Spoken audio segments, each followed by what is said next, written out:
Bienvenidos a Terapia Liberal. Ya no estaríamos en cuarentena, sino que en cincuentena, imagino.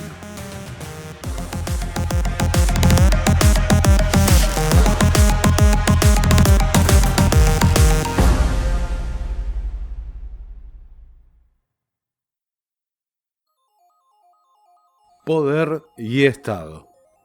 El poder tiende a corromper y el poder absoluto corrompe absolutamente, decía Lord Acton. La lógica colectivista, el poder y su ejercicio. El Estado somos todos, el futuro es con todos, el país es de todos, todos unidos. Eslóganes que se repiten entre políticos, intelectuales y simpatizantes del amplio espectro colectivista.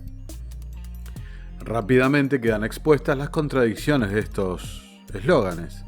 Por ejemplo, si el Estado somos todos, ¿por qué los pensadores liberales diseñaron mecanismos para limitar su poder a través de constituciones? O citando a Murray Rothbard, si el Estado somos todos, y este te persigue y te asesina como tantas veces ha pasado a lo largo de la historia, ¿te estarías suicidando voluntariamente? Centrémonos en este punto. Ni yo ni vos gobernamos. Solo una minúscula porción de la población lo hace. Lo que constituye claramente la definición de casta, es decir, una minoría que detenta el poder a costa de dominar a la amplia mayoría de la sociedad. Sí, es cierto, los políticos son elegidos democráticamente por la mayoría del electorado. Pero como no deja de ser también menos cierto, la mayoría no tiene por qué tener la verdad de las cosas. En definitiva, como tantas veces se ha dicho, inclusive desde este espacio, el Estado es la organización burocrática que ejerce el monopolio de la fuerza en un territorio determinado. Entonces, el poder mismo y su ejercicio terminan siendo la esencia de su actividad, como así también defendernos y no ceder ante él nuestra actividad prioritaria como individuos y ciudadanos. Ya lo advertían distintos pensadores, particularmente en el siglo XVIII, cuando afirmaban que para alcanzar el pináculo de la civilización hacía falta combatir tres grandes enemigos: el fanatismo, la ignorancia y la ambición. Y para ello veían necesario promover en la sociedad, principalmente a través de la educación, la libertad, entendida como cuando nuestra voluntad no está encadenada a la de otro, es decir, nuestra voluntad ausente de coacción, la igualdad, pero no como la nivelación de los desiguales, sino como aquella que se obtiene en el reconocimiento de la capacidad de todos los hombres para el disfrute de los mismos derechos y obligaciones, es decir, igualdad ante la ley. Y por último, la fraternidad, pero esta entendida como la recíproca y voluntaria adhesión entre los hombres, es decir, aquella solidaridad que surge espontáneamente. Sin libertad aparece el despotismo y la servidumbre. Sin igualdad ante la ley aparecen los privilegios. Y en una sociedad plagada de privilegios, despotismo y servidumbre, es imposible que exista y surja solidaridad, como bien entendida como recíproca y voluntaria adhesión. Entonces, sin esta solidaridad voluntaria, encima afloran los sentimientos de envidia, resentimiento y odio, lo que rompe el entramado, el tejido de la propia civilización. Y si nos detenemos a analizar el accionar de los grupos colectivistas a lo largo de la historia, inspirados en intelectuales, artistas y en última instancia por sus propios políticos, vemos que viven una y otra vez adoctrinando, monopolizando la idea de lo que es justo y verdadero en la sociedad humana, todo en nombre del buenismo y consagrándose como seres de luz. Sin embargo, buscando permanentemente conflicto y división social. Todo ello para alcanzar el poder y, claro está, jamás cederlo. El poder. ¿Cómo se obtiene? El poder siempre se alcanzó mediante la fuerza, sea por la conquista o por la revolución. En nuestras democracias modernas se obtiene imponiendo la voluntad de la mayoría, y para seducir a esta mayoría del electorado se necesitan recursos, los cuales generalmente son obtenidos a través del lobby y financiamiento de capitales privados, lo que hoy en la actualidad denominamos empresarios. Personas interesadas en maximizar sus ganancias gracias a lo que el poder les promete alcanzar, es decir, eliminar la acción de la libre competencia del mercado, para que sus emprendimientos sean rentables, pero ofreciendo los peores servicios y al precio más caro. ¿Cómo se ejerce? El poder se ejerce a través de la sanción de nuevas regulaciones, trabas al comercio, licencias, es decir, coacción sobre la sociedad. Y así ocurren dos fenómenos. Primero, la totalidad de la sociedad se empobrece al pagar más caro por bienes de menor calidad, y segundo, las regulaciones terminan estableciendo una barrera, un muro, que cada vez menos agentes de la economía pueden sortear para mantener sus proyectos o para llevar adelante nuevos emprendimientos, todo lo que redunda en falta de progreso. Todo lo que se resuelve en una sistemática destrucción del futuro, una sociedad cada vez más empobrecida, con peores incentivos y más necesitada de asistencialismo estatal. ¿Cómo se mantiene? El poder se mantiene controlando que el humor de esa mayoría se mantenga del lado del gobierno. Ya hemos visto que, como lo definía Rothbard, se requiere una activa aprobación o también sirve una pasiva resignación. Pero lo que no puede tolerar nunca el poder es el cuestionamiento a su propia esencia. Y para mantener este control sobre el humor social, también se necesitan recursos. Siguiendo las líneas trazadas anteriormente, podemos dividir la sociedad en tres grupos. Un sector muy minoritario pero poderoso, es decir, los empresarios, que influyen y se benefician parasitando, es decir, empobreciendo al resto de la sociedad, a través de la venta de bienes y servicios caros y de mala calidad, gracias a ese lobby ante el Estado y la colaboración a través de las regulaciones para librar a este grupo del sistema de libre competencia.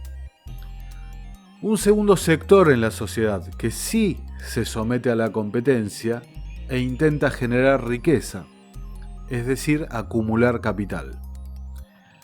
Todo esto a través y en lucha permanente con la maraña de regulación y trabas al progreso impuestas desde el sector público.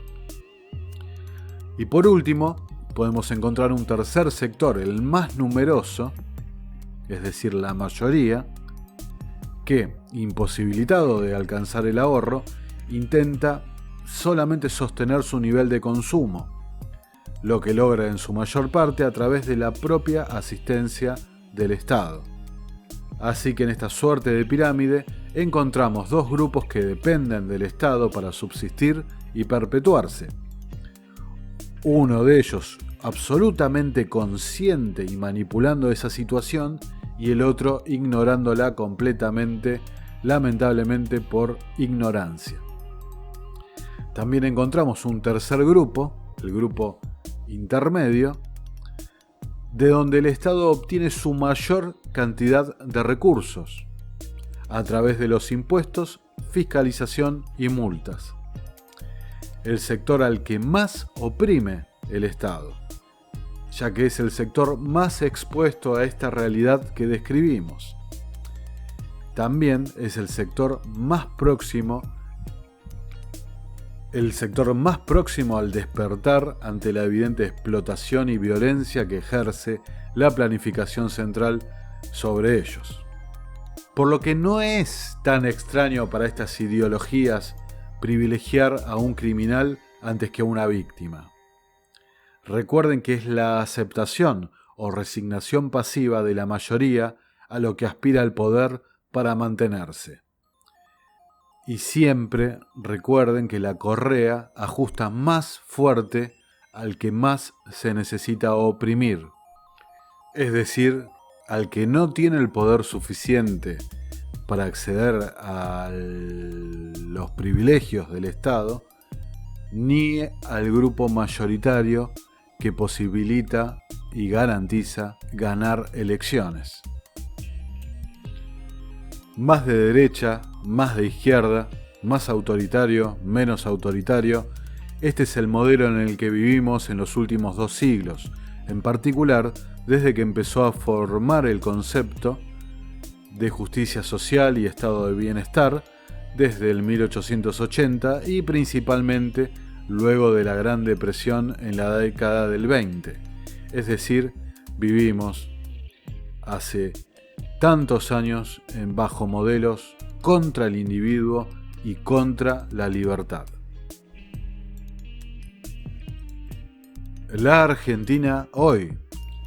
Analizando a la Argentina de hoy, vemos que la situación actual ha acelerado los tiempos y resentido el clima de humor social. El sector medio, denominémoslo sector pyme, no está produciendo. Por ende, el 80% de los trabajadores registrados no reciben ingresos o lo han visto disminuido. Entonces, no consumen y cada vez van quemando más capital acumulado, es decir, ahorros propios, viendo cada vez más cerca y más tangible su caída y pérdida de autonomía. Si este sector pyme no consume, el empresario no puede colocar sus bienes caros y de mala calidad en el mercado, lo que lo lleva a ejercer aún más presión sobre el lobby regulatorio estatal. Si estos 2 grupos mencionados no comercian, el Estado recauda menos y en consecuencia no puede llegar a asistir a los sectores más vulnerables, que repito, son la mayoría de la sociedad.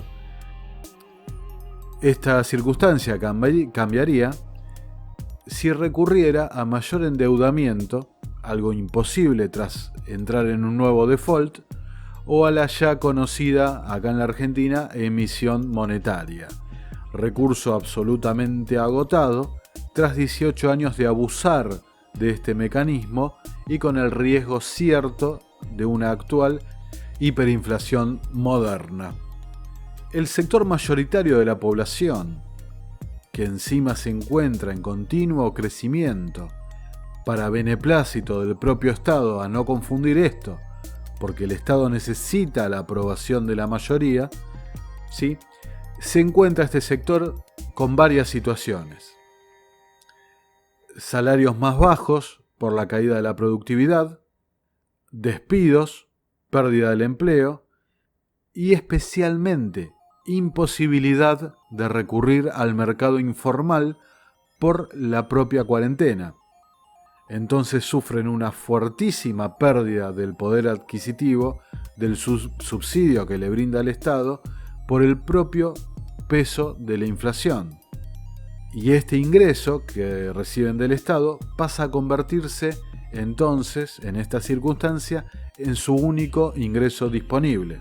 Repito, por si no quedó claro, el único ingreso que pasa a estar disponible es el ingreso que les brinda en forma de asistencia el propio Estado, el cual, para poder brindarlo, debe recurrir a más emisión monetaria, licuando, ¿sí?, haciendo perder poder adquisitivo a ese mismo ingreso asistencial, lo que lleva a una situación desesperante para este sector de la población y una pérdida general a toda la sociedad del poder adquisitivo del dinero.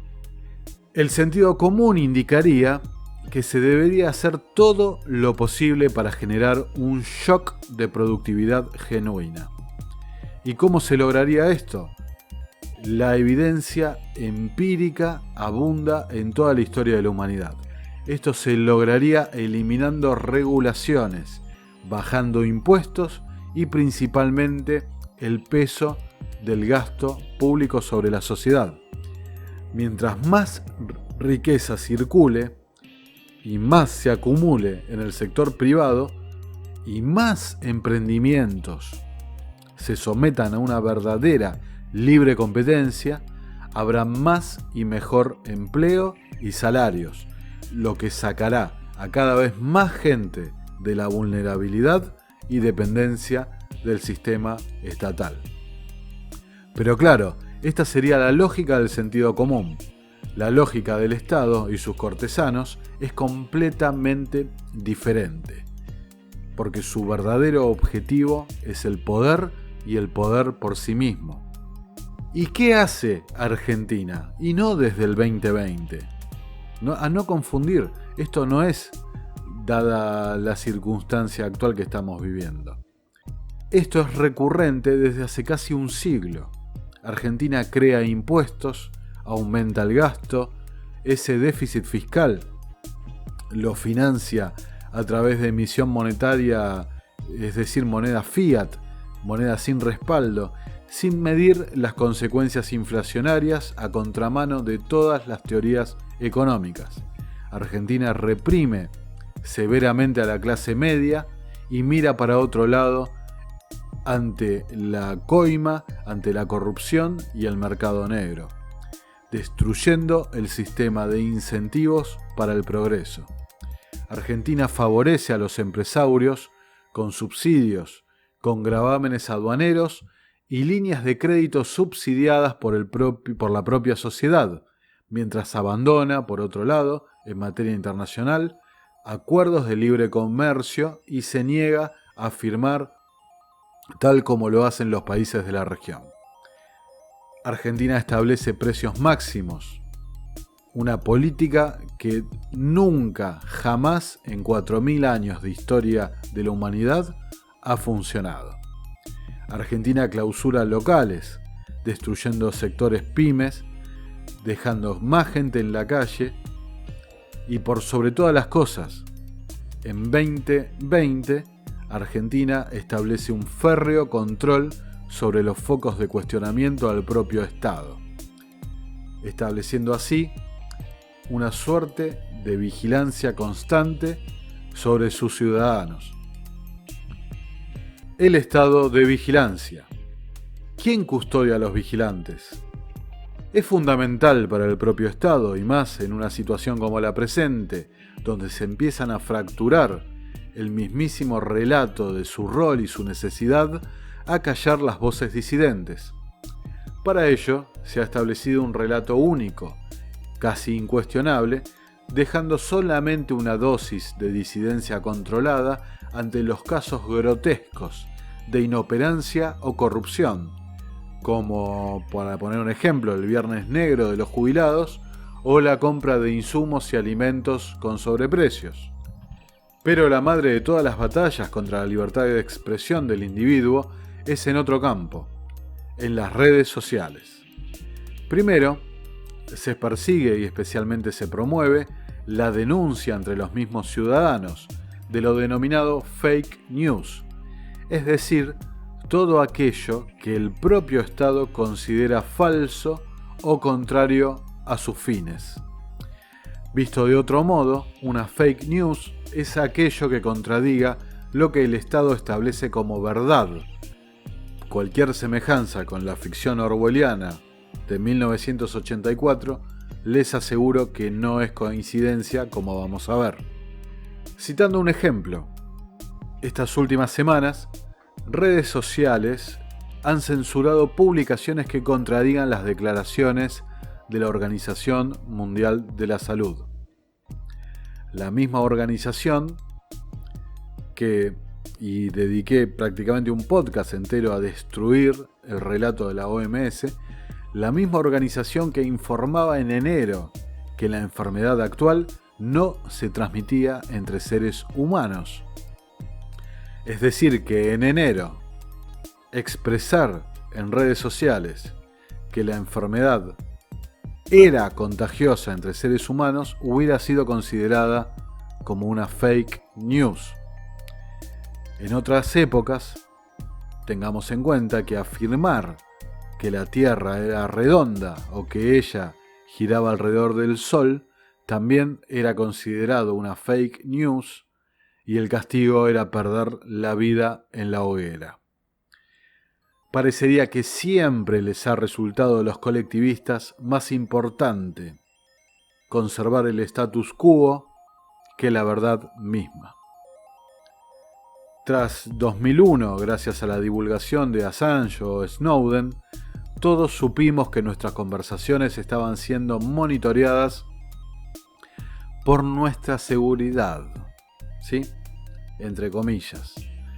Hoy, el sueño húmedo de los colectivistas, es decir, los declarados enemigos de la libertad, es que nuestras expresiones y declaraciones públicas tengan el sello de aprobado por la burocracia reinante. Y todo nuevamente con el pretexto de que es por nuestro propio bien. Porque los que piensan distinto, ¿sí?, alteran el accionar del propio Estado, entonces el Estado no puede cuidarnos. De vuelta, cualquier semejanza con 1984 de Orwell claramente no es pura coincidencia. Nos estamos acercando a momentos donde solo estará permitida la introspección de nuestras ideas, porque nuestro logos, nuestro verbo individual único y particular, ya no es libre de expresarse como quiera, sin temor a una represalia. Y si entonces, a raíz de esto, cada vez menos voces se escuchan por la libertad, al final solamente quedará una cosa: quedará el sonido de un pesado y resignado silencio, mientras recorremos el camino hacia una servidumbre absoluta. ¿Y todo por qué? Porque no supimos defender nuestra libertad, porque en la dicotomía de libertad o seguridad elegimos la seguridad.